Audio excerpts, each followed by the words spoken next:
वाली इस प्रांतीय बैठक में आपको देखने को मिलेगा कि सभी पदाधिकारी शामिल होने वाले, संगठनों के पदाधिकारी सम्मिलित होकर आगे की रणनीति बनाने वाले। 28 तारीख को जो एक प्रांतीय बैठक होने वाली है, इसमें आपको देखने को मिलेगा अस्थायी संविदा और आउटसोर्सिंग कर्मचारियों की मांग को उठाया जाएगा। इसके साथ ही ये रणनीति बनाई जाएगी कि आगे को चलकर कैसे संघर्ष किया जाना है। लंबे समय से संगठन के द्वारा प्रयास किया जा रहा है कि कर्मचारियों की एक एक समस्या का हल हो जाए, जिसके लिए देखने को मिला कि समय समय पर कार्यक्रम भी किए गए, अपनी आवाज को सरकार तक पहुंचाया भी गया, लेकिन सरकार की हिलावाली को देखते हुए कर्मचारियों के बीच में नाराजगी काफी ज्यादा बढ़ती हुई चली जा रही है। उसके बाद अब देखने को मिला है कि 28 तारीख को एक आह्वान किया गया है प्रांतीय अध्यक्ष वासुदेव शर्मा के द्वारा, जिसमें ये अपील की गई है कि संगठन सम्मिलित होकर आगे की रणनीति बनाए और खास करके न्यूनतम मानदेय जो कि 26,000 होना चाहिए, उसको लेकर अपनी आवाज को ये कर्मचारी बुलंद करने वाले हैं। लंबे समय से इनके द्वारा संघर्ष किया जा रहा है, सरकार से अपील की जा रही है कि इनकी समस्याओं का हल किया जाए। जो आउटसोर्सिंग संविदा और अस्थायी कर्मचारी है, इसके साथ ही अन्य जो कर्मचारी है जैसे कि ग्राम रोजगार सेवक हो गए, आशा बहु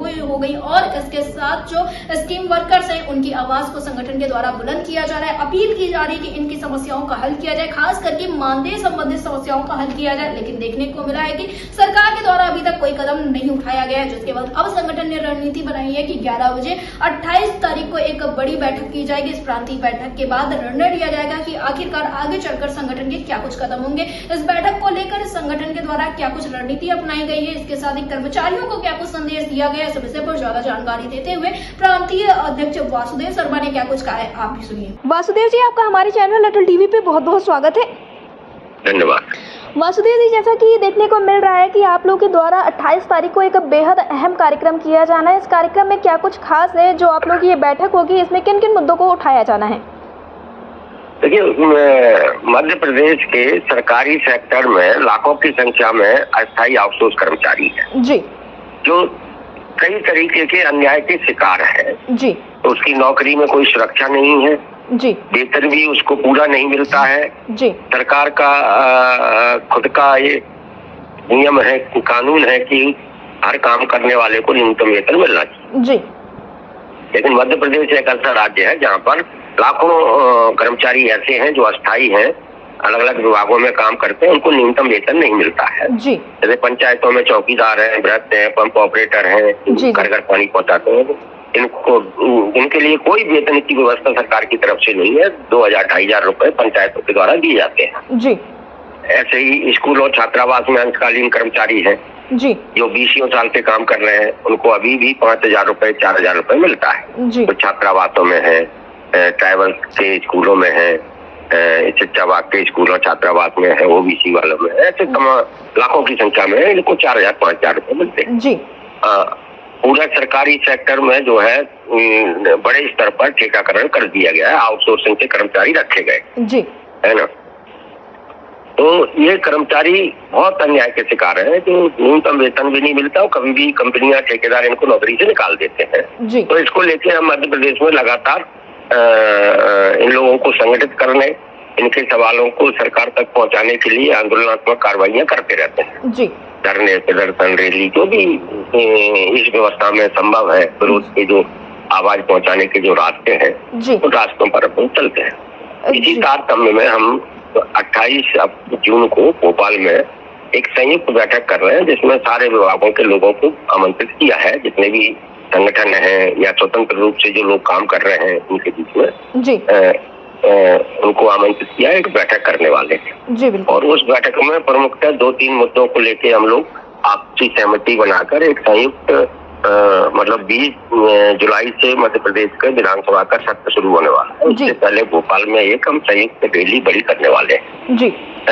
उस रैली का जो उस बैठक का जो हमारा एजेंडा है, वो एजेंडे में यही है कि एक तो सरकारी सेक्टर का जो ठेकाकरण किया गया, खास करके क्लास 4 और क्लास 3 की नौकरियों का ठेकाकरण किया गया जी। जो लाखों में होती है और ये गरीब मध्यम वर्गीय परिवारों के बच्चों की नौकरियां होती है जी। जो खत्म की गई है। तो एक तो सरकारी विभागों का ठेकाकरण रोका जाए जी। और जो लोग काम कर रहे हैं जहाँ उनको उनके समकक्ष पदों पर एक अलग कैडर बनाकर उनको स्थायित्व दिया जाए और जो सरकार का जो न्यूनतम वेतन है वो हर काम करने वाले कर्मचारी को मिले और वेतन आज बढ़ती हुई महंगाई में न्यूनतम वेतन 26,000 रुपए किया जाना चाहिए, है ना जी। तो दूसरा मुद्दा हम लोगों का ये है कि देखिए हम लोगों ने लगातार संघर्ष किया था। 2024 में अप्रैल 2024 में हमने न्यूनतम वेतन मध्य प्रदेश में पुनरीक्षित कराया था जी। पुनरीक्षित वेतनमान में कई अवरोध पैदा हुए, हाईकोर्ट में मामला चला, तो 2025 में हाईकोर्ट ने इसे लागू करने के निर्देश दिए सरकार को कि सब जगह लागू होना चाहिए। लेकिन मध्य प्रदेश में कई विभाग ऐसे हैं, जैसे स्वास्थ्य विभाग, मेडिकल कॉलेज, जनजाति कार्य विभाग, यहाँ पर बढ़ा हुआ वेतन नहीं मिला है और उसका एरियर भी नहीं मिला है ना। तो हम लोग जो है लगातार आंदोलन कर रहे थे, तो अभी कई विभागों ने एरियर देने के आदेश निकाले हैं। तो हम इस बैठक में कि सारे आउटसोर्स कर्मचारियों को 24 महीने हो रहे हैं, ये 24 महीने का एरियर मिले, खास करके स्वास्थ्य विभाग, मेडिकल कॉलेजों में, जनजाति शिक्षा विभाग आदि विभागों में एरियर मिले। तो इसको लेके भी हम रणनीति बनाएंगे और मानसून सत्र से पहले हम इन मुद्दों को चर्चा में लाएंगे, जिससे सरकार इनके समाधान की तरफ, इनको पूरा करने की तरफ आगे बढ़े। इसी संबंध में हम लोग 28 तारीख को बैठ रहे हैं। जी वासुदेव जी, जो आप लोग 28 तारीख को एक कार्यक्रम करने वाले हैं या बैठक करने वाले हैं, इसके लिए आप अभी अपने सभी साथियों से क्या कुछ कहना चाहेंगे? इसी के साथ प्रदेश सरकार को आपका क्या कुछ संदेश है? हमारे जो साथी है, वो साथी अपने जिला स्तरों पर तो लगातार वो गतिविधियां कर ही रहे हैं जी।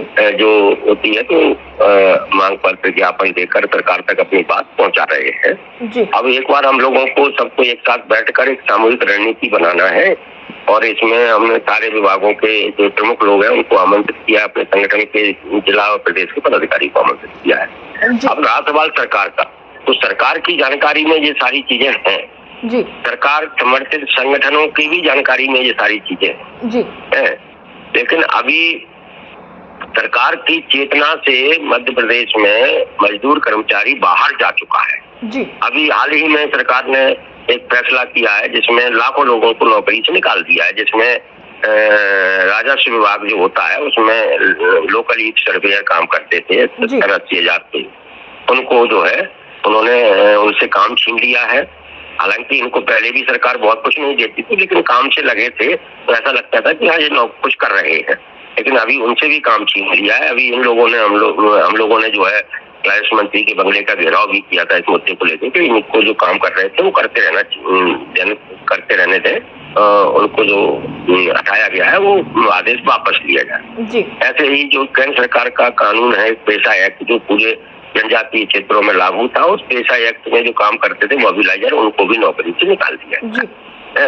तो ये सरकार जो है लगातार कर्मचारी, ठेका कर्मचारियों को, अस्थायी कर्मचारियों को राहत देने की बजाय उन पर हर दिन किसी न किसी रूप में हमले कर रही है। और हम लोग इस बैठक के जरिए मानसून सत्र से पहले हम सरकार से कहना चाहते हैं कि भाई आप, सरकार की जिम्मेदारी है लोगों को सुरक्षा देना जी। वो इस बढ़ती हुई महंगाई में जिंदा रह सके, इतने मानदेय की व्यवस्था करना, इतने वेतन की व्यवस्था करना, लेकिन ऐसा न करके सरकार अपने कर्मचारी मजदूर विरोधी रवैये को अपनाए हुए है, जिसको उन्हें वापस लेना चाहिए और मध्य प्रदेश के जो मेहनत कश वर्ग है उसको कुछ राहत देना चाहिए। जबकि अभी श्रम कानूनों में भी संशोधन किया जा रहा है, लेबर कोड बनाए जा रहे हैं। इन लेबर कोडों के जरिए मालिकों, ठेकेदारों को बहुत सारे अधिकार दे दिए जाएंगे, तो इससे भी मजदूर और कर्मचारियों का के साथ अन्याय बढ़ेगा। इसलिए आज मध्य प्रदेश में इस तरीके के जो कर्मचारी हैं उनका एक साथ होना, एकजुट होकर संघर्ष करना बहुत जरूरी हो गया है। तभी ये सरकार अपने इस रास्ते से, जो अन्यायकारी रास्ता है, उससे पीछे हटेगी। जी वासुदेव जी, एयरटेल टीवी से जुड़ने के लिए धन्यवाद। Thank you.